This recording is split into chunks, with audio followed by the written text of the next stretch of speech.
지난주까지 믿음 없음이라고 하는 주제로 6번에 걸쳐서 말씀을 살펴봤고, 오늘부터는 믿음 적음, 믿음이 적다 이렇게 되어 있는 말씀을 살펴보려고 합니다.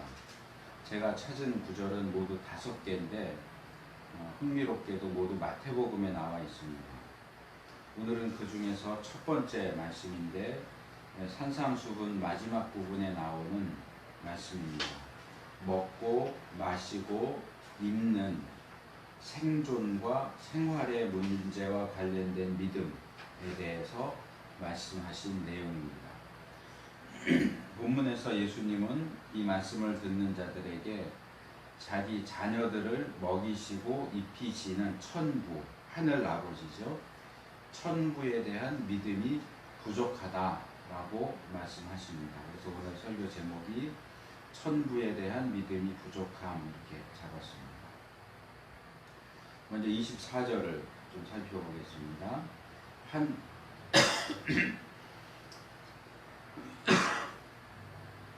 한 사람이 두 주인을 섬기지 못할 것이니 혹 이를 미워하며 저를 사랑하거나 혹 이를 중히 여기며 저를 경히 여김이라. 너희가 하나님과 재물을 겸하여 섬기지 못하느니라. 우리가 오늘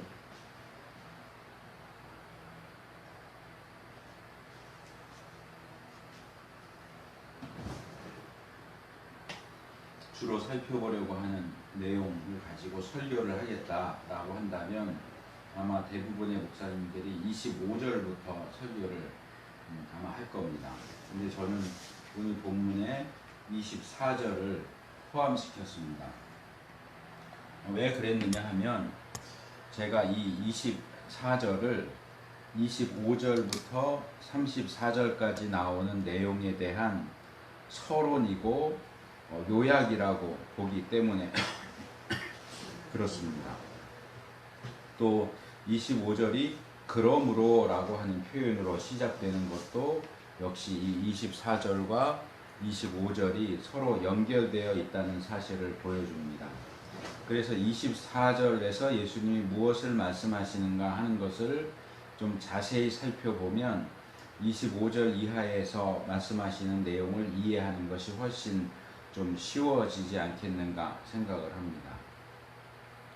자, 24절에서 예수님이 말씀하시는 내용을 좀 간략하게 정리하면 이렇게 3가지 내용이라고 말할 수 있습니다. 첫째로, 한 사람은 두 주인을 섬길 수 없다고 하는 겁니다. 두 번째는 그 이유인데요. 한 사람이 두 주인을 섬길 수 있다 또는 섬기겠다라고 할 때 어떤 문제가 발생하느냐, 한쪽을 미워하고 다른 쪽을 더 사랑하거나 한쪽을 중하게 여기고 다른 쪽을 경하게 여길 수밖에 없다. 그러니까 이 부분에서 이런 일이 발생할 수도 있지 않겠느냐, 어떤 예상이나 가정을 말씀하시는 것이 아니라 확실히 그렇게 된다 이렇게 말씀하고 계시다는 점을 우리가 주목해 볼 필요가 있습니다. 제가 한 달 전쯤에 이 페이스북에 어떤 분이 올려놓은 글을 봤는데, 교회에서 남자들 그룹과 여자들 그룹을 가지고 성경 공부를 했는데 재밌는 결과가 나왔다 그러면서 올려놨더라고요. 사무엘서 1장에 보면 사무엘이 태어난 그 엘가나의 집 가정이 나오는데, 엘가나의 가정에 뭐가 문제였겠느냐 이렇게 물어보니까 남자 그룹과 여자 그룹이 대답하는 것이 서로 달랐다는 겁니다. 남자 그룹은 뭐라고 얘기했느냐 하면 엘가나가 한나와 분인나 두 부인을 공평하게 대하지 못한 것이 문제였다 이렇게 대답을 했고, 여자 그룹에서는 한 가정에 부인이 둘이 있는 것 자체가 문제다 이렇게 얘기를 했다고 그래요. 물론 하나님이 성경에서 우리에게 가르쳐 주신 그 내용을 감안해서 생각을 한다면 한 남편은 한 아내를 가지는 것이 맞습니다. 여러 부인을 가지면 안 됩니다. 그런데 그 부분에 있어서 여자들도 그런지는 모르겠는데 많은 이제 남자들 같은 경우에 기본적인 생각이 어떠냐 하면 여러 여자를 사랑할 수 있다. 여러 여자를 아내로 삼아서 똑같이 사랑할 수 있다라고 생각을 한다는 겁니다. 그런데 여기서 예수님께서 말씀하신 원리에 의하면 여기서는 주인이라고 했지만 한 남자가 두 명의 여자를 아내로 삼는다고 할 때 두 명을 다 똑같이 사랑할 수 있겠느냐? 그건 불가능하다는 겁니다. 할아버지가 거꾸로 보인다고 하셔가지고 이거 가로 이거를 옆으로 끼고 이거를 해갖고 이렇게 꺾어야 돼. 그렇게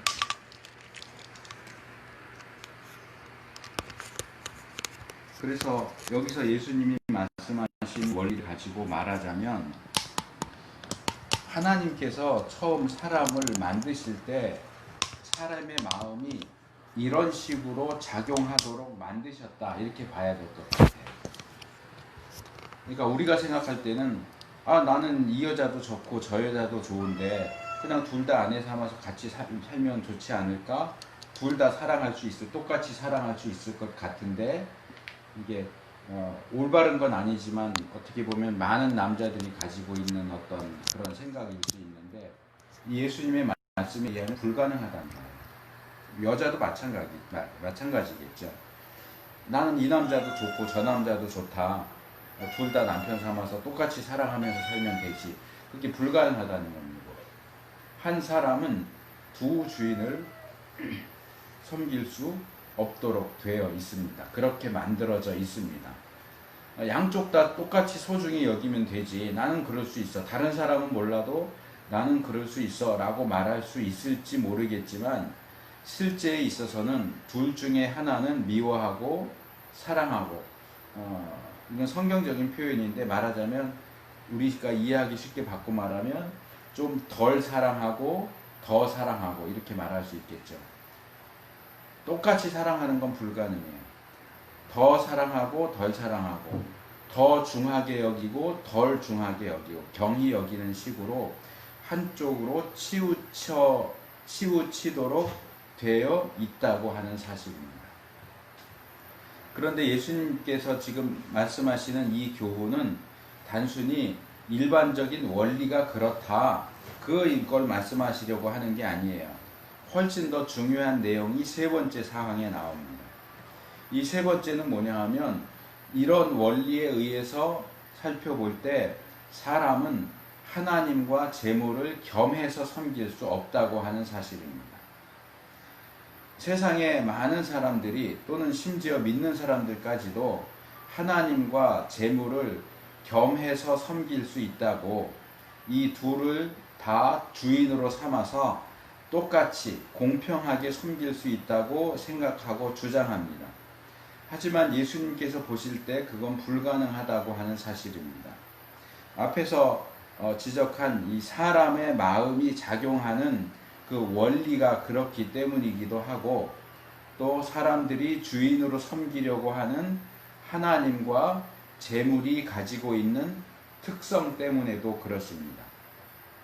우리가 성경에서 너무 쉽게 찾아볼 수 있는 내용이지만 하나님께서는 하나님을 섬기는 자들이 하나님만을 독점적으로 섬길 것을 요구하세요. 다른 것과 함께 섬기는 걸 원하지 않으세요.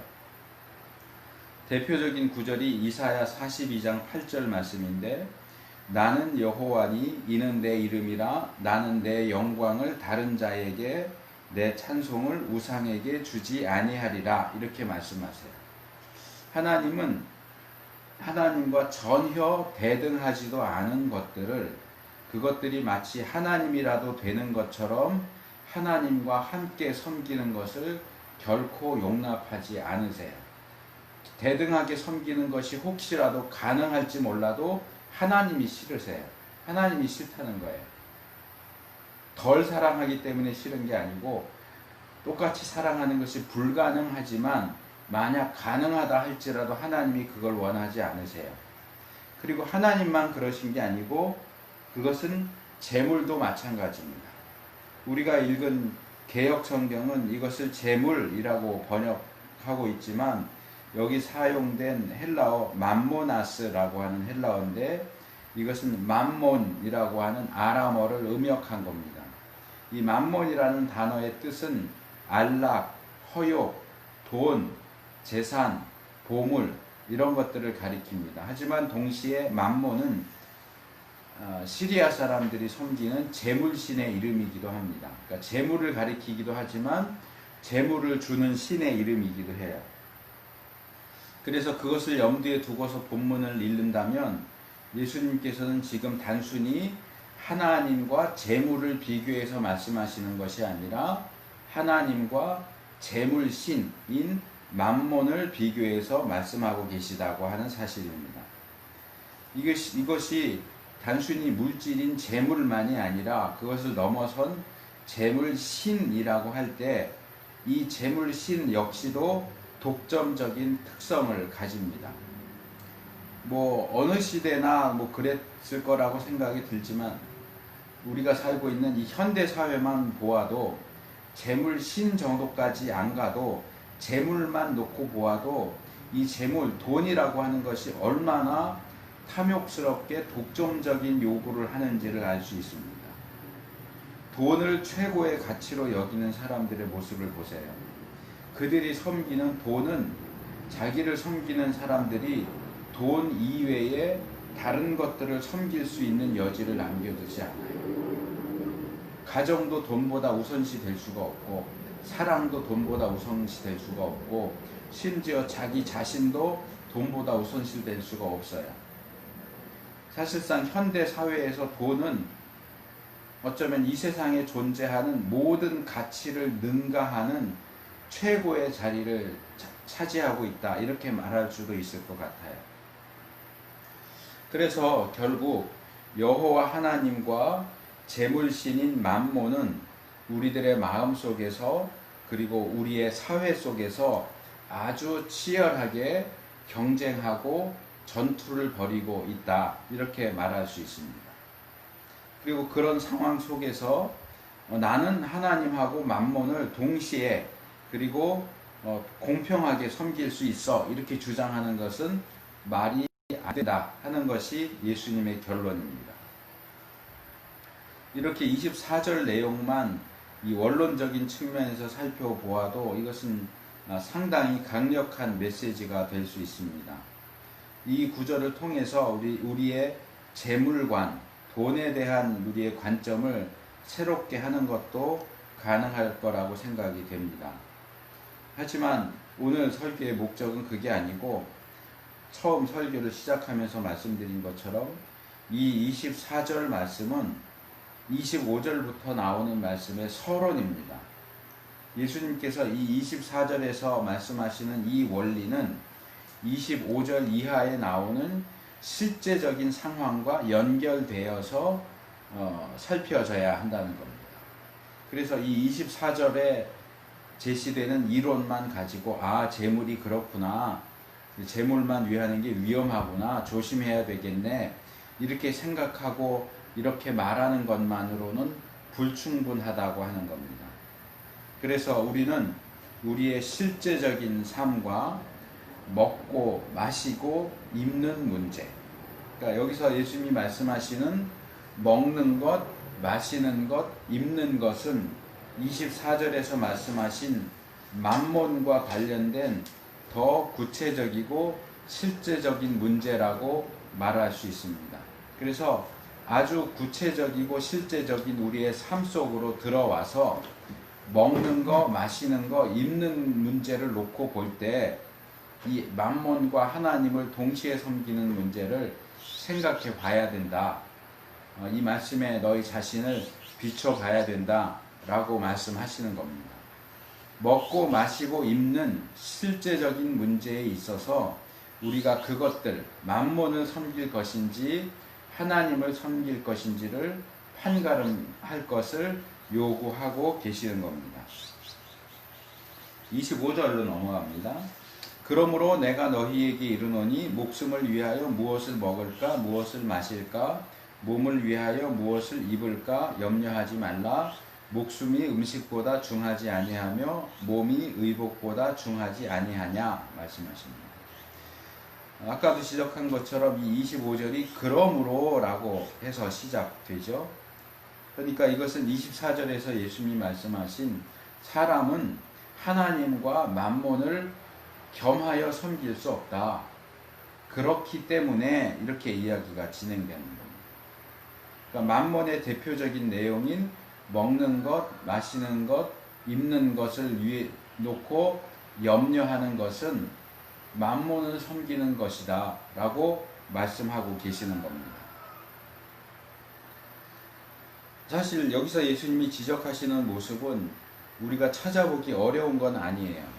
목숨을 위해서 무엇을 먹을까, 무엇을 마실까, 몸을 위해서 무엇을 입을까 염려하는 모습은 우리 자신을 비롯해서 우리 주위에 있는 대부분의 사람들에게서 발견할 수 있는 일반적인 모습입니다. 그래서 무엇을 먹을까, 마실까, 입을까 하는 것은 하반절에 보면 다시 몸하고 의복, 목숨하고 음식, 몸하고 의복 이렇게 다시 요약되고 있죠. 자, 목숨을 위하여 무엇을 먹을까, 무엇을 마실까, 몸을 위하여 무엇을 입을까가 목숨하고 음식, 몸하고 의복 이렇게 요약된다면 이걸 더 요약하면 뭐가 될까요? 그게 만몬입니다.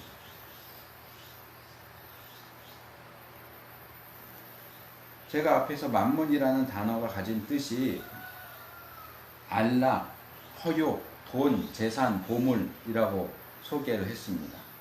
이 만몬이 재물신이라면 이 만몬의 뜻에 돈, 재산, 보물 이런 뜻이 포함되는 것은 자연스럽습니다.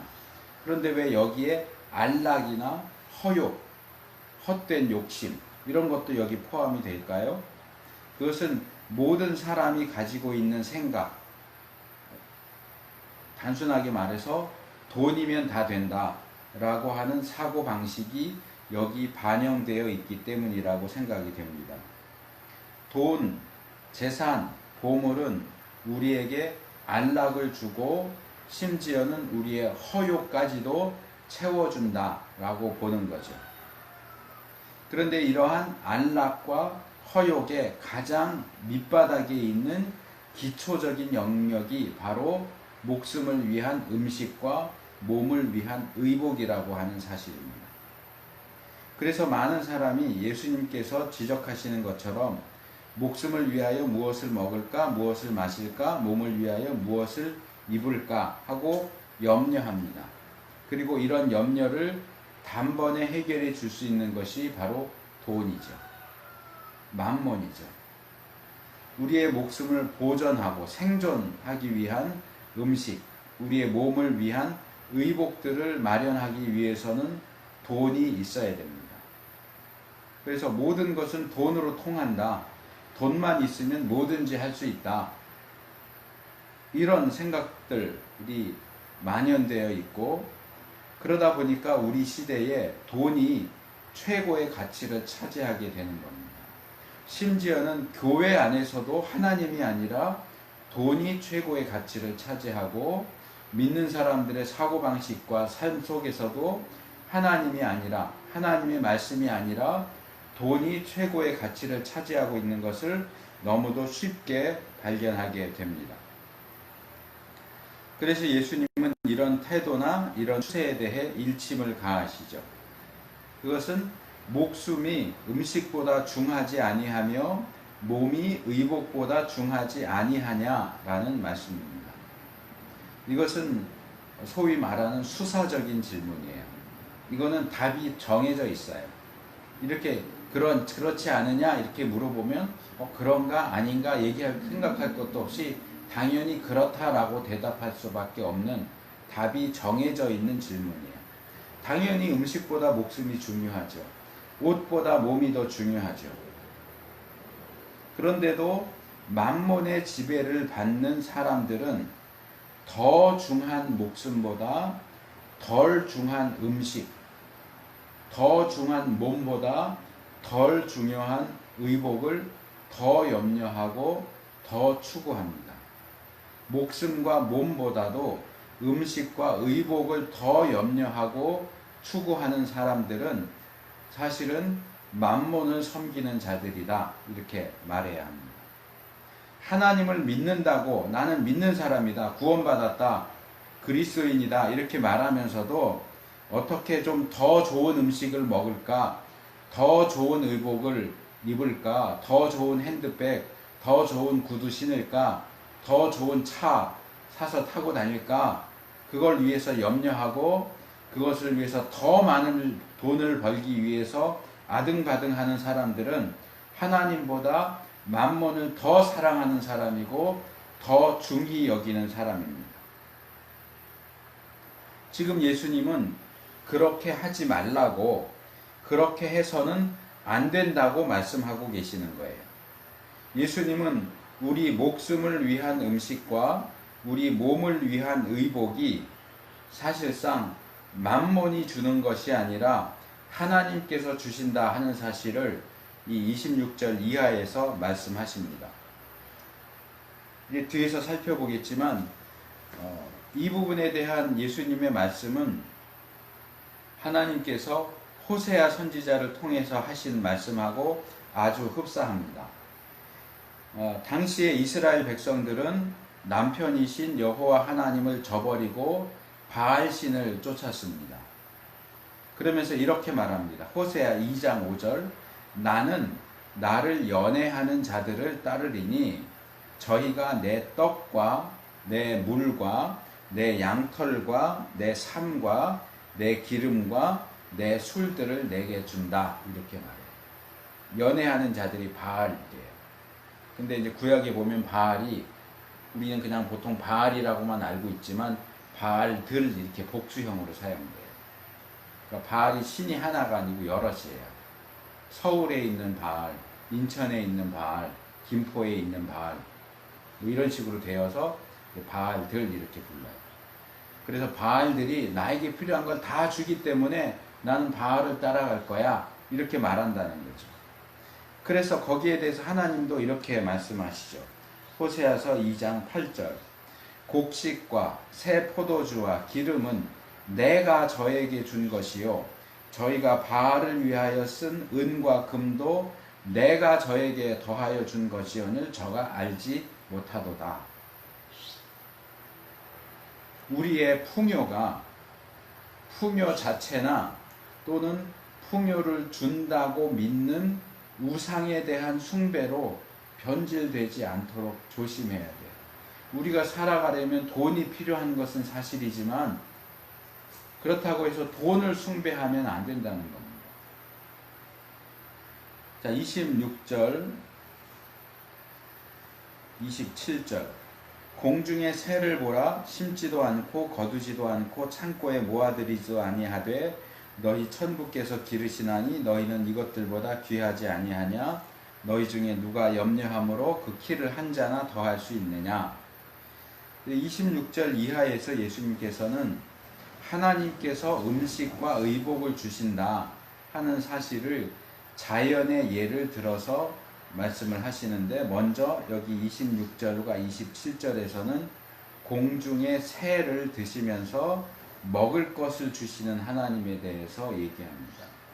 병행 구절인 누가복음 12장 24절에서는 까마귀라고 되어 있어요. 여기 마태복음엔 그냥 새라고 되어 있고, 이게 공중을 활동의 영역으로 삼는 새를 가리키는 건지 아니면 지금 말씀하시는 중에 그 앞에서 이렇게 공중에 날아가는 새가 있었는지 그것은 모르겠지만, 어쨌든 예수님은 새를 예를 들어서 새들은 먹을 것을 위해서 심거나 거두거나 창고에 모아두지 않는다 라고 말씀하십니다. 물론 누구나 다 알고 있는 사실이죠. 그런데도 어떻게 새들이 계속 살아갈 수 있느냐, 살아남을 수 있느냐, 멸종되지 않고 존재하느냐? 천부께서 그것들을 먹이시고 기르시기 때문이다. 그런데 여기 26절 중반절부터 나오는 내용을 우리가 그냥 읽고 넘어갈 것이 아니라 좀 더 주의를 집중해서 살펴볼 필요가 있습니다. 여기 26절 중반절부터 나오는 내용을 세 가지로 말씀을 드리겠습니다. 첫째로, 이 새들을 기르시는 분은 그냥 하늘 아버지, 천부가 아니라 너희 천부라고 말씀하고 계시다는 거예요. 너희 천부에 그냥 천부가 기르시나니 하시지 않고 너희 천부라고 말씀하셨어요. 자, 새들을 기르시는 하늘 아버지는 누구의 아버지입니까? 누구의 하늘 아버지입니까? 새들의 아버지가 아니에요. 새들의 천부가 기르시나니 그렇게 말씀하시지 않았어요. 새들을 기르시는 것은 너희 천부다. 너희의 하늘 아버지다. 새들을 기르시는 그 하나님은 새들의 아버지가 아니고 너희의 아버지다 라고 말씀하시는 거예요. 새들에게, 우리에게는 하나님이 하늘 아버지시지만 새들에게는 그럼 하나님이 누굴까요? 새들에게는 하나님이 아버지가 아니에요. 그냥 창조주죠. 하나님은 새들의 아버지도 아닌데 그것들을 기르신다고 하는 사실입니다. 둘째로, 이런 사실이 두 번째 사실과 연결되는데, 우리의 하늘 아버지는 자기 자식도 아닌, 물론 창조주와 피조물의 관계이니까 더 넓게 보면 자식이라고 말할 수도 있겠지만, 여기서는 예수님께서 일부러 구분해서 말씀하시기 때문에 우리도 그렇게 구분해서 볼 필요가 있다고 생각이 됩니다. 그 하늘 아버지는 자기 자식도 아닌 새들도 먹이고 기르시는데, 그렇다면 자기 자식은 얼마나 더 잘 먹이고 잘 기르시겠느냐 하는 얘기입니다. 하나님의 자녀인 우리들은 하나님께, 아버지이신 하나님께 얼마나 귀한 존재겠느냐 하는 얘기입니다. 문제는 하나님께도 그렇고 예수님이 보시기에도 그런데 우리 자신이 그렇게 느끼지 않는다는 거예요. 아, 하나님이 아버지도 아닌데 새들을 먹이시는구나. 그런데 나는 하나님의 자식이긴 한데 하나님이 날 먹이실 수 있을까? 이렇게 생각한다. 자식인 나를 먹이실 수 있다, 먹이신다 라는 생각을 못 한다는 거죠. 그 생각을 한다면 무엇을 먹을까, 무엇을 입을까를 염려하지 않을 텐데, 뭘 먹어야지, 뭘 마셔야지 라고 염려한다는 얘기는 우리의 하늘 아버지이신 하나님이 자식인 나에게 먹을 것과 마실 것을 주신다는 사실을 믿지 못한다는 얘기예요. 우리는 하나님을 우리의 하늘 아버지로 모시고 있으면서도 그 아버지께서 우리를 먹이고 기르신다는 사실을 믿지 않고 염려로 충만해 있어요. 믿음이 충만한 게 아니고 염려가 충만해요. 그래서 어떻게든 동전 한 푼이라도 더 벌려고 아등바등하고 주일날도 일찍 일부 예배 드리고 가서 가게 문 열고 그러는 거예요. 그건 결국 뭐냐? 하나님을 안 믿는다는 거예요. 하늘 아버지를 아버지로 여기지 않기 때문이라는 거예요. 자식도 아닌 새들도 먹이시는 아버지인데 그 아버지가 자식인 나를 먹이실 거라고 믿지 못하는 거지. 세 번째 사실은, 그러나 우리가 아무리 염려 충만할지라도 염려는 어떤 변화도 가져오지 못한다는 거예요.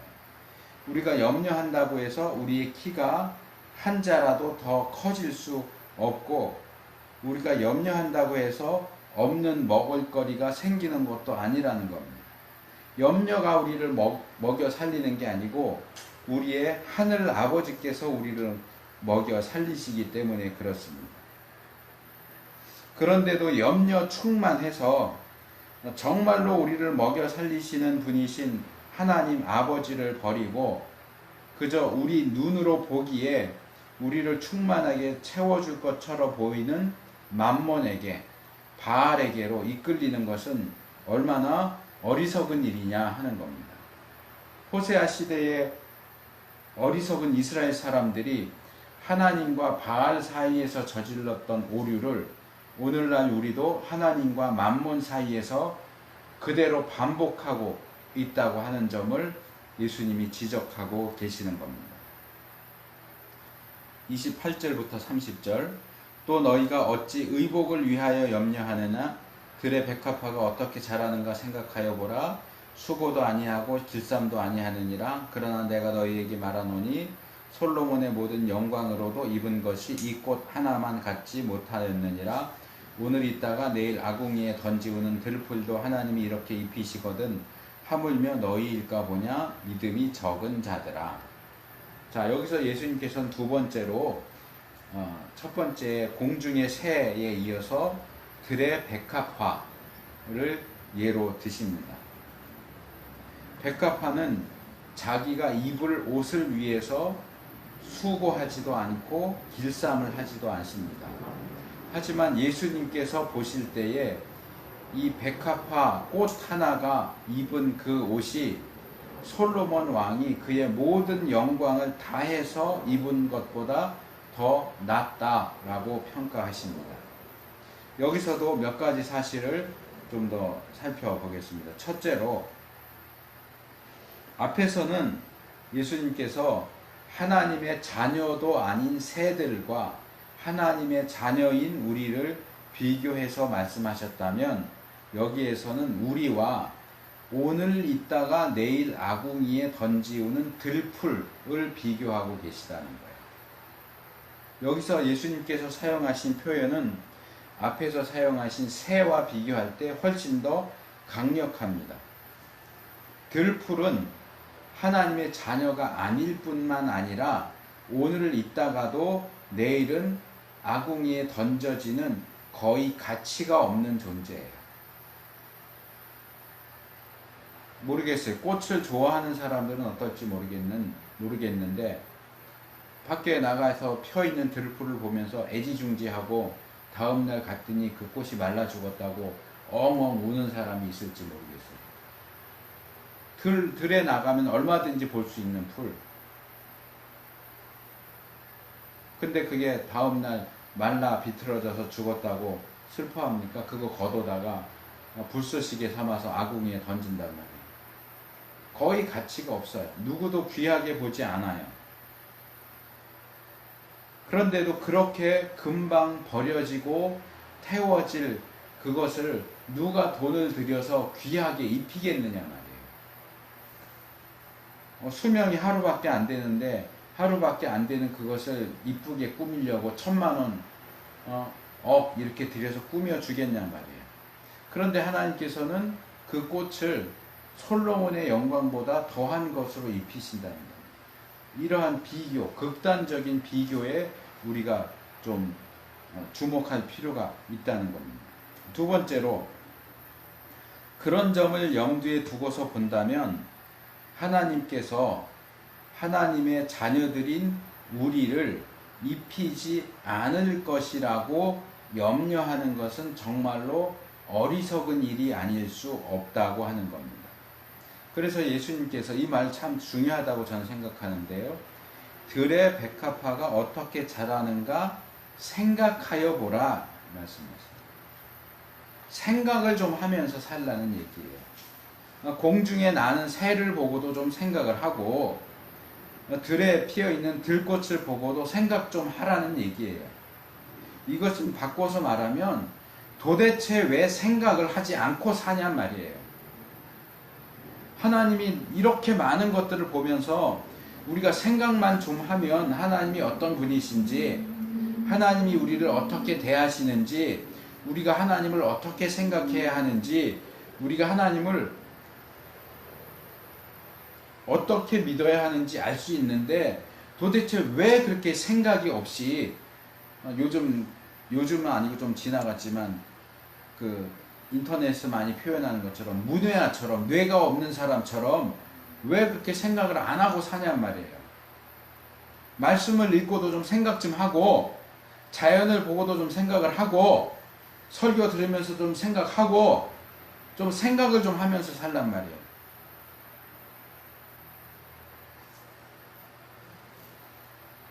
그래서 세 번째로 새를 보고 생각하고 꽃을 보고 생각한다면 우리는 우리의 아버지이신 하나님께 새들이나 꽃들보다 얼마나 더 귀한 존재인지를 모를 수가 없다는 거죠.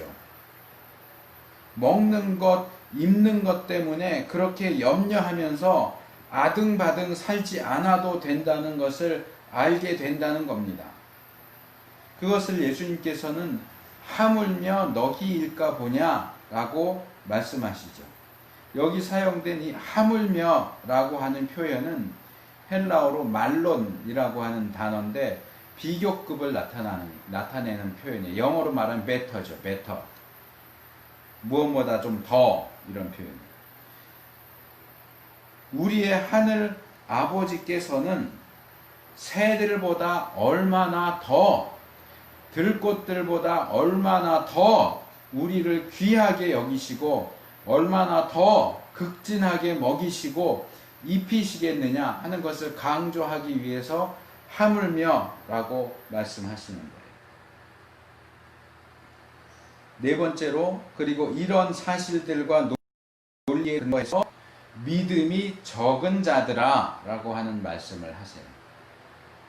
자, 이런 사실을 알지 못하는 자, 또 이런 사실을 믿지 못하고 염려하면서 만몬을 추구하고 돈 벌려고 눈이 시뻘개져서 아등바등하는 자는 믿음이 없는 자고 믿음이 적은 자입니다. 나 예수님을 믿어요 하지만 그 예수님을 믿는 믿음이 너무 적은 거예요. 거의 없다고 해야 할 만큼 너무 적어요. 먹을 것, 마실 것, 입을 것 때문에 염려하고 어떻게든 돈 한 푼이라도 더 벌어보려고 하나님과의 관계도 하나님에 대한 신앙마저도 저버리고 돈 버는데 급급한 사람은 절대로 믿음의 사람일 수가 없어요. 우리 매일매일의 삶은 하늘 아버지이신 하나님을 신뢰하는 삶입니까? 아니면 염려 때문에 돈벌이에 급급한 삶입니까? 그래도 믿는데, 아니요, 그런 소리 하지 마세요. 그래도 믿는데 어떻게 믿냔 말이에요. 하늘 아버지를 정말로 믿느냔 말이에요. 먹는 문제, 마시는 문제, 입는 문제에 있어서도 하늘 아버지를 신뢰하냔 말이에요. 염려하지 않느냔 말이에요. 돈 한 푼 때문에 예배도 빼먹고 하나님 앞에 나가서 하나님 예배하는 일도 소홀히 하고 대충 때우고 그렇게 하고 있지 않느냔 말이에요. 31절, 32절. 그러므로 염려하여 이르기를 무엇을 먹을까, 무엇을 마실까, 무엇을 입을까 하지 말라. 이는 다 이방인들이 구하는 것이라 너희 천부께서 이 모든 것이 너희에게 있어야 할 줄을 아시느니라. 예수님께서 앞에서도 말씀하셨지만 또다시 무엇을 먹을까, 무엇을 마실까, 무엇을 입을까 염려하는 일을 스톱하라, 그만둬라 말씀하십니다. 예수님께서 이렇게 반복적으로 강조해서 말씀을 하시지만 사실 이게 쉬운 문제가 아니죠. 우리가 육신을 가진 존재인데 먹어야 살고 마셔야 살고 우리 몸을 가려주고 꾸며줄 수 있는 옷을 입어야 사는데 어떻게 뭘 먹고 마시고 입을까를 염려하지 않을 수 있을까요? 어떻게 그게 가능한 일일까요? 그냥 예수님이 명령하셨으니까 그냥 그렇게 해. 예수님이 염려하지 말라고 하셨잖아. 염려 안 하면 되지. 근데 그게 염려가 안 하게 되냔 말이죠. 이게 쉽지 않은 문제라는 사실을 예수님도 아시기 때문에 또 말씀을 하시는 거예요. 그래, 염려가 되겠지. 염려되는 건 나도 이해한다. 내가 염려하지 말란다고 해서 염려가 안 되는 게 아니라는 건 나도 안다.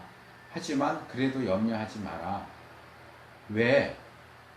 염려하지 않을 수 있는, 또 우리가 염려하지 않을 수 있도록 도와주는 두 가지 사실을 여기서 예수님이 말씀하시면서 염려하지 말라고 명령하세요. 이 명령이라는 것도 우리가 기억해야 돼요. 염려하지 말라.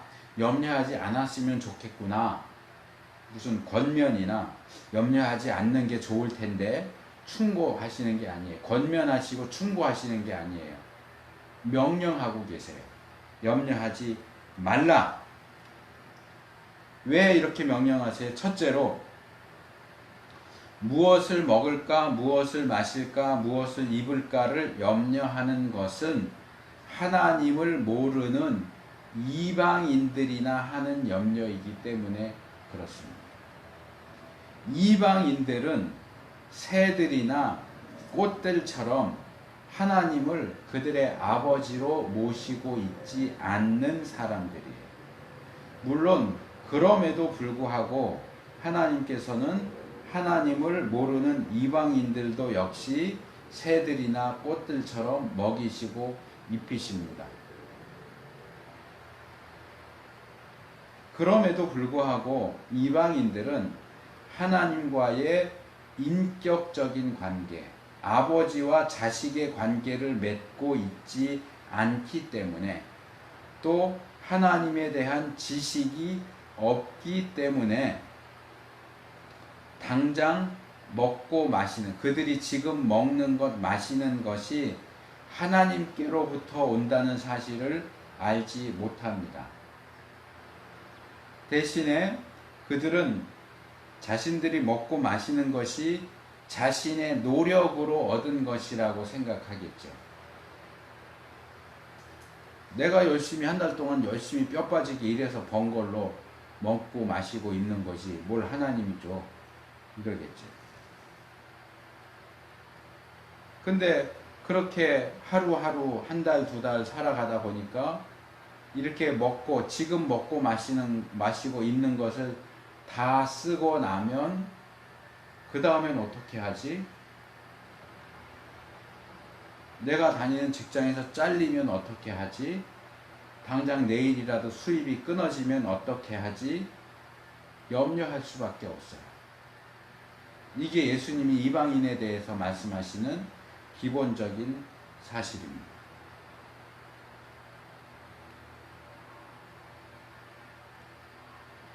그런데 너희는 이방인이 아니라는 거죠. 너희는 이방인이 아니지 않느냐. 근데 왜 이방인인 것처럼 그렇게 행동하냐. 하나님의 자녀면 하나님의 자녀답게 행동해라. 이게 예수님이 말씀하신 첫 번째 사항이고요. 두 번째, 우리는 하나님 앞에 이방인이 아니고 하나님의 자녀들입니다. 그렇기 때문에 우리의 하늘 아버지께서는 우리에게 먹을 것, 마실 것, 입을 것이 필요하다는 사실을 너무나 잘 알고 계시다는 사실입니다. 문제는 우리의 하늘 아버지께서는 우리의 필요를 너무나 잘 알고 계시는데, 막상 우리는 우리의 하늘 아버지께서 이것을 너무나 잘 알고 계시다는 사실을 알지 못하고 있다는 사실이에요. 머리로는 알지 모르겠지만 가슴으로 느끼고 있지 못하고 있다는 사실이에요. 몰랐으면 몰라서 그랬을 수 있다, 이렇게 할 수 있으니까. 그래서 예수님이 지금 그 사실을 우리에게 알려주시는 거예요. 하나님이 너희에게 먹을 것, 마실 것, 입을 것이 필요하다는 사실을 하나님이 아실지도 몰라. 아마도 아실걸, 이렇게 말씀하시지 않으시고 아신다라고 말씀하세요. 아신다. 너희 하늘 아버지가 너희가 먹어야 살고 마셔야 살고 입어야 하는 것이 필요한다는 사실을 너무나 잘 알고 계신다. 너도 좀 그 사실을 좀 알면 좋겠다. 하나님께서 너에 대해서 알고 계시는 것처럼 너도 좀 하나님에 대해서 그렇게 알고 믿고 받아들이면 좋겠다. 그걸 인정하고 받아들이고 믿는다면 이제 좀 염려하는 일을 좀 그만둬야 되지 않겠느냐. 입으로는 나 그거 알아요, 나 그거 믿어요 말하면서도 계속해서 염려한다면 제대로 알고 제대로 믿는 거라고 말할 수가 없죠.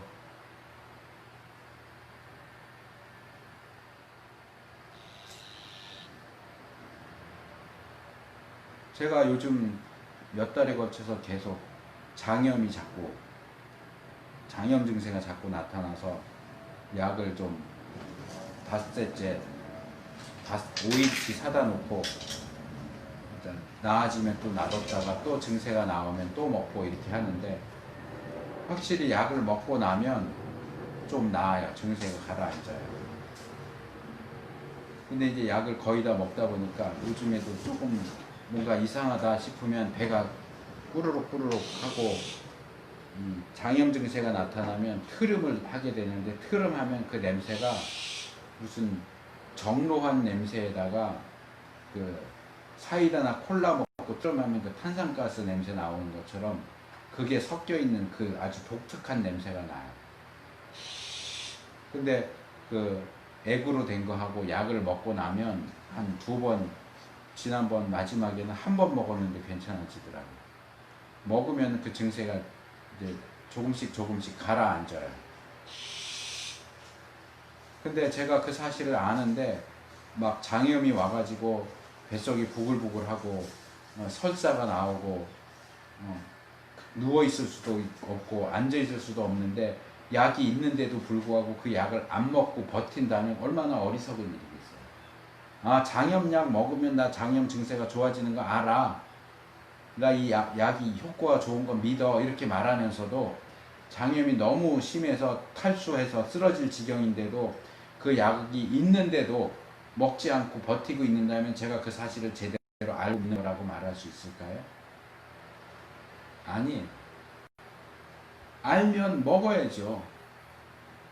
당장 몸이 괴로우면 먹어서 상태가 좋아지도록 만들어야죠. 우리의 하늘 아버지가 우리의 먹을 것, 입을 것, 마실 것이 필요한 걸 아시고 자식도 아닌 새들을 먹이시고 꽃들을 입히시는 분이라는 사실을 알고 믿는다면 먹는 거, 입는 거, 마시는 것 때문에 더 이상 염려하는 일을 하지 말아야죠.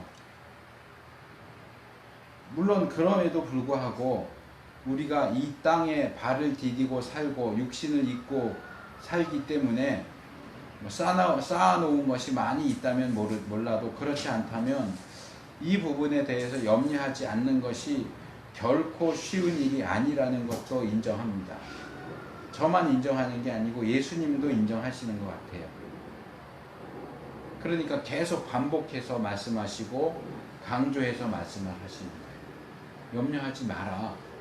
야, 너 이래도 염려할래? 이래도 염려할래? 사실이 이렇고 이런데도 너 계속 염려할래? 염려하면 안 돼. 염려하지 마. 라고 말씀하시죠. 예수님이 이렇게 말씀하시기 때문에 우리는 예수님의 말씀처럼 우리가 더 이상 염려하지 않기로 우리 스스로 좀 굳게 결심하고 노력하는 일도 필요합니다. 가만히 앉아서 염려하지 않게 되면 염려 안 하지 뭐 이렇게 할 게 아니고 나 스스로 염려하지 말자 각오하고 노력하는 일도 좀 필요할 거라고 생각이 됩니다. 33절입니다. 너희는 먼저 그의 나라와 그의 의를 구하라. 그리하면 이 모든 것을 너희에게 더하시리라. 사실 우리가 먹을 것, 마실 것, 입을 것을 놓고 염려하지 않는 것만도 결코 쉬운 일이 아니고 그렇게 된다고 할 때 참 대단한 일이라고 할 수 있는데 예수님께서는 여기 이제 거의 마지막에 가까워서 우리가 먹고 마시고 입는 문제로 염려하는 일을 그만두는 데서 만족하지 않으시고 우리가 거기서 한 걸음 더 나아갈 것을 요구하십니다. 명령하십니다. 그게 뭐냐? 너희는 먼저 그의 나라와 그의 의를 구하라 라고 하는 명령입니다. 여기서 먼저라고 하신 말씀을 우리가 왜곡해서 읽지 않도록 조심해야 돼요. 이건 단지 순서적으로 먼저 하라는 얘기가 아니에요. 하나님의 나라와 하나님의 의를 먼저 구하고 그 다음에는 먹을 거, 마실 거, 입을 거 구해. 이 얘기가 아니란 말이에요. 여기서 먼저는 순서적인 먼저가 아니고 그것이 더 중요하고 그것이 더 우선적이라는 얘기예요. 예수님께서 앞에서 우리에게 우리의 목숨과 우리의 몸이 음식과 의복보다 더 중요하다고 말씀하셨잖아요. 그런데 여기서는 우리의 목숨과 몸보다 더 중요한 것, 더 우선시해야 될 것이 있다고 말씀하고 계세요. 그게 바로 하나님의 나라와 하나님의 의예요. 근데 지금 이 하나님의 나라와 하나님의 의에 대해서 따로 다루기는 시간적으로 그렇고 여러 가지로 어렵습니다. 지금 생각에는 믿음에 대한 연속 설교를 마치면 그 다음에 이 부분을 좀 다뤄볼까 하는 생각을 하고 있어요. 하나님의 나라에 대한 것, 하나님의 의에 대해서. 자, 예수님은 우리가 음식과 의복을 위해서 염려하고 그것을 추구하는 삶을 넘어서 목숨과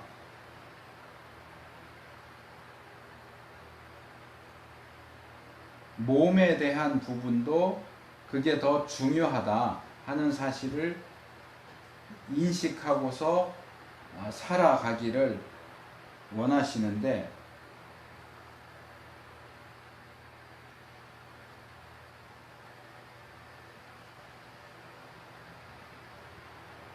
역시 거기에서 멈추지 않고 우리의 목숨과 몸만이 아니라 그것보다 더 귀한 하나님의 나라와 하나님의 의를 더 우선적으로 추구하는 삶을 살 것을 요구하고 계세요. 그러니까 계단이 3개 있는 거죠. 제일 밑에 있는 계단은 음식과 의복을 염려하는 삶. 한 계단 올라가면 목숨과 몸을 염려하는 삶. 거기서 한 계단 더 올라가면 하나님의 나라와 의를 염려하는 삶. 이렇게 한 계단씩 올라가는 그런 구조를 보게 됩니다. 계속 반복해서 지적하지만 음식과 의복을 위해서 염려하기를 그치는 것은 결코 쉽지 않습니다. 또 우리의 목숨과 몸을 위해서 염려하는 일을 그만두는 것도 역시 쉬운 일이 아닙니다. 제가 몸이 아프게 되면서 그 이후에 한 설교 가운데 나눴던 내용이기도 하지만, 사실 저는 몸이 아프기 전에 저의 목숨이나 몸에 대해서 그렇게 큰 가치를 두지 않고서 살았습니다. 뭐 언제라도 죽을 수 있는 거고 하나님 부르시면 그냥 가면 되는 거고, 뭐 그렇게 사람들이 몸 건강 그래, 건강 챙겨야 된다고 운동한다고 매일 그런 사람들 보면 저 사람들은 건강교를 믿는 사람 같아 그랬어요. 또 건강 챙기는 것만큼만 열심을 내서 예수님을 믿어도 대단한 신자가 될 것 같더라고요. 얼마나 열심들을 내는지 하루도 빼지 않고 운동하고, 오전에 운동하고 저녁에 운동하고 먹는 거 챙기고 몸에 좋다는 거 챙겨 먹고. 우리 예수 믿는 사람들은 그 건강 챙기는 사람들에 비하면 믿는 것도 아니에요. 저건 건강교다, 건강교. 그랬어요. 근데 아프게 되면서 이 목숨과 몸에 대한 부분도 결코 소홀히 하면 안 된다라는 그런 깨달음을 얻었습니다. 물론 어떤 분들은 이렇게 얘기하기도 해요. 예수님이나 예수님이 여기서 말씀하신 것처럼 하나님의 나라, 하나님의 의가 먼저야 라고 말씀하셨고, 바울도 디모데전서 4장 8절에서 육체의 연습은 약간의 유익이 있으나 경건은 범사에 유익하니 금생과 내생의 약속이 있느니라 이래갖고, 이 경건이 최고고 육체의 연습은 별로 중요하지 않아 이런 식으로 얘기를 했기 때문에 이렇게 육적인 것보다 영적인 것을 우선시하는 발언을 했기 때문에 기독교 안에서 육신, 목숨과 몸을 소홀히 하는 잘못된 태도가 자리 잡게 됐다. 예수님과 바울이 잘못 말했다. 이렇게 말하는 분도 있더라고요. 이렇게 비난하는 것도 제가 들었어요. 그런데 그런 비난은 하나만 알고 둘은 모르고서 하는 얘기죠. 본문에서 예수님이 하신 말씀이나 조금 전에 읽어드린 바울이 한 이야기 다 맞는 얘기예요. 잘못 말한 거 아니에요. 그것이 잘못된 태도를 가져오는, 우리의 육신을 소홀히 여기는 태도를 가져온 원흉이 됐다. 그렇게 말하면 안 됩니다. 그건 오히려 이 말씀들을 왜곡해서 이해한 후세 사람들의 잘못이지 예수님이나 바울의 잘못이 아니에요. 영적인 것을 육적인 것보다 우선시하라고 하는 발언은 전혀 잘못된 것이 없어요. 그러나 더 우선적인 영적인 일을 제대로 감당하기 위해서는 그 일을 감당해야 할 우리의 육신도 강건해야 하는 것이 사실이죠. 육신에 대한 관심이 영적인 것에 대한 관심을 넘어서면 안 돼요. 그런데 영적인 것에 대한 관심을 지나치게 쏟느라고 육적인 것에 대한 관심을 소홀히 하는 것도 안 되는 거죠. 저는 그 부분을 실패한 거죠. 영적인 것만을 최고라고 생각하느라고 육신적인 부분을 소홀히 했어요. 그건 제가 잘못한 거지, 영적인 것이 육적인 것보다 더 우선되어야 한다는 예수님의 말씀이나 바울의 말이 잘못된 게 아니라는 얘기죠. 하나님의 나라와 하나님의 의를 더 우선적으로 추구하는 삶 역시 우리의 목숨과 몸이 없다면 불가능합니다. 그럼에도 불구하고 하나님의 나라와 하나님의 의라는 것을 한쪽에 놓고 우리의 목숨과 몸이라고 하는 것을 다른 쪽에 놓고 이 두 가지를 놓고 쟀을 때 우리의 목숨과 몸이 하나님의 나라와 의보다 더 중히 여겨진다면 그것은 분명히 잘못된 겁니다.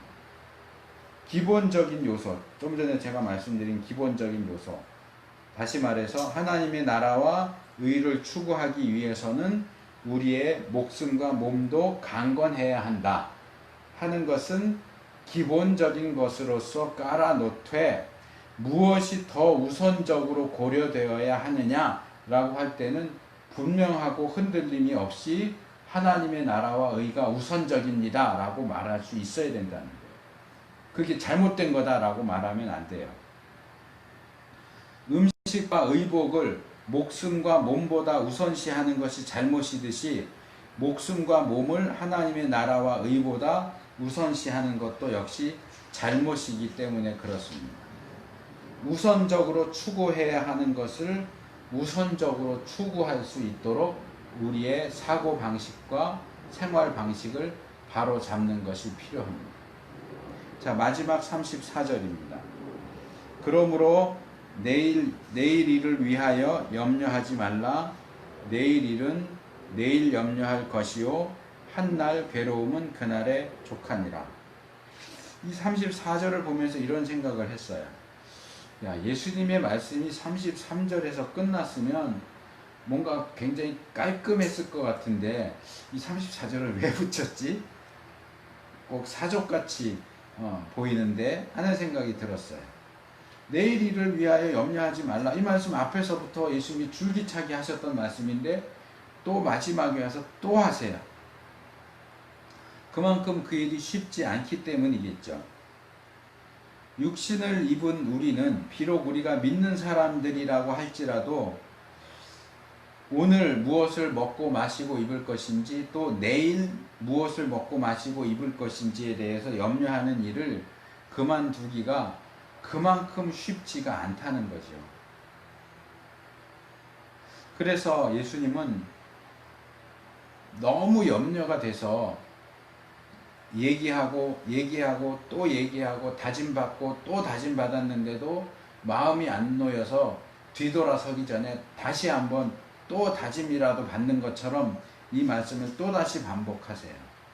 그런데 여기를 보면 이 말씀을 단순히 반복만 하시는 것이 아니에요. 두 가지 내용이 더 덧붙여졌어요. 첫째로 내일 일은 내일 염려할 것이라 하는 말씀인데 이 개역의 번역이 잘못됐습니다. 내일 일은 내일 염려해라. 언제 염려할 거냐? 오늘 염려하고 내일 일은 내일 염려해. 그 얘기처럼 번역을 해놨는데 그 얘기가 아니고 내일 일은 내일이 염려할 것이요. 이게 맞아요. 개정은 이 부분을 잘 수정을 해놨더라고요. 염려하는 주체가 내가 아니고 내일이에요. 내일 일은 내일이 염려하게 내버려 둬. 네가 왜 염려하냐 내일 일을. 내일 일은 내일이 염려할 거야 이 말이에요. 근데 이 말이 참 이해하기가 어렵죠. 앞에서 예수님께서 지적하신 것처럼 우리가 염려한다고 해서 할 수 있는 것, 해결되는 건 아무것도 없죠. 그렇기 때문에 내일 일에 대해서 염려하지 않아야 되는데 내일 일은 내일이 염려한다는 얘기는 도대체 뭐냐? 내일은 그냥 날인데 날이 무슨 염려를 해요? 이 문제를 해결하기 위해서 학자들이 여러 가지 시도를 하는데 여기서 그걸 다 소개할 필요는 없을 것 같고 그냥 제가 단순하게 결론적으로만 그냥 말씀을 드릴게요. 저는 그냥 이렇게 읽었어요. 내일 일을 염려하는 것은 너희 몫이 아니야. 그냥 내버려 두어. 네가 염려할 문제가 아니야. 그냥 내버려 둬. 그 다음에 덧붙여진 게 한날 괴로움은 그날에 족하니라. 이것도 첫 번째 말씀하신 내용과 연결해서 읽으면 좋을 것 같아요. 자, 내일 일을 염려하는 것은 너희의 몫이 아니니까 그냥 내버려 둬라. 그냥 하루하루 매일매일 삶에 충실하면 돼. 하루하루 살아가는 것만도 힘들어. 벅차. 근데 뭐 내일 일까지 염려하면서 사냐. 하루하루를 사는 것만으로도 충분히 괴로운 일이에요. 그 괴로움에 또 다른 괴로움, 아직 오지도 않은 내일에 대한 괴로움까지 덧붙일 필요가 없는 겁니다. 이전에, 요즘은 잘 안 부르는 것 같은데 예전에 교회 안에서 많이 불렀던 복음송 중에 이런 가사가 있죠. 내일 일은 난 몰라요. 하루하루 살아요. 이 가사가 이 말씀에 대한 가장 좋은 해석인 것 같아요. 내일 일은 난 모르겠다. 그냥 주어지는 하루하루를 산다. 내일까지 염려하지 말고, 너 자식 때는 어떻게 할 건지 염려하지 말고, 그 자식이 쓸 것까지 마련해 놓느라고 아등바등 그러지 말고 하나님이 주시는 하루하루를 성실하게 살아. 하루하루를 충실하게 사는 것만으로도 쉬운 일이 아니야. 그 하루하루를 하나님 앞에서 살아라. 하나님의 나라와 의를 구하면서 살아라. 내일 먹을 거, 마실 거, 입을 것까지 미리 염려하고 그러지 말고. 자, 말씀을 맺겠습니다. 하나님은 우리의 하늘 아버지, 천부이시고 우리에게 무엇이 필요한지를 너무나 잘 아십니다. 우리 하늘 아버지는 너무도 너그러운 분이셔서 자식도 아닌 새들도 먹이시고 꽃들도 입히시고 이방인들도 기르십니다. 그런데 정작 그분의 자녀인 우리들을 돌보시는 일에 대해서 우리가 확신하지 못하고서 하나님을 모르는 이방인들처럼 이 문제들을 가지고 염려하고 아등바등한다고 한다면 우리는 참으로 믿음이 적은 자들아 하는 책망을 들어 마땅한 사람들입니다. 사실 예수님은 이것이 단순히 믿음이 적은 문제가 아니라 하나님 아버지를 저버리고 만몬신을 섬기는 우상숭배 행위라고 말씀을 하고 계시는 겁니다. 우리는 무엇이 더 중요한지 생각해야 합니다. 목숨과 몸이 음식과 의복보다 더 중요하고 하나님의 나라와 의가 우리의 목숨과 몸보다 더 중요하다는 사실을 명심해야 됩니다. 그래서 더 중요한 것을 더 중요한 것으로서 추구하는 삶을 살아야 됩니다.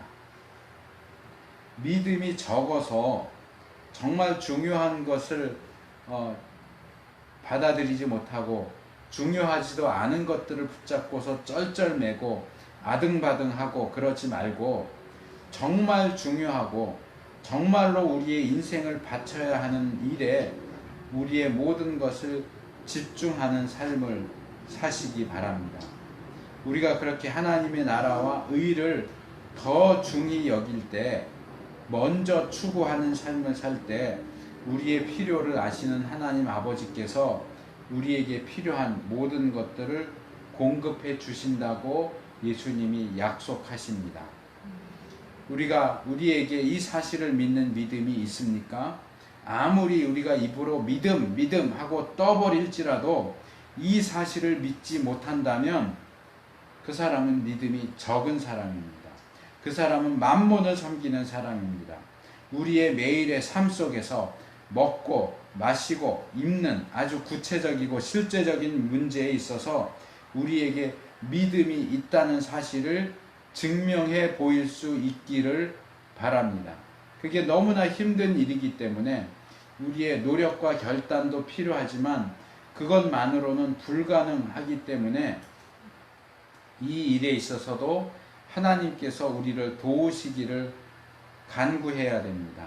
하나님이 도우셔야만 할 수 있는 일입니다. 하나님께서 우리에게 믿음을 주셔야만 믿을 수 있습니다. 하나님께 간구하고 매달리면서 우리가 마땅히 가 있어야 하는 그 자리에 나가서 서 있는 우리가 될 수 있기를 축복합니다.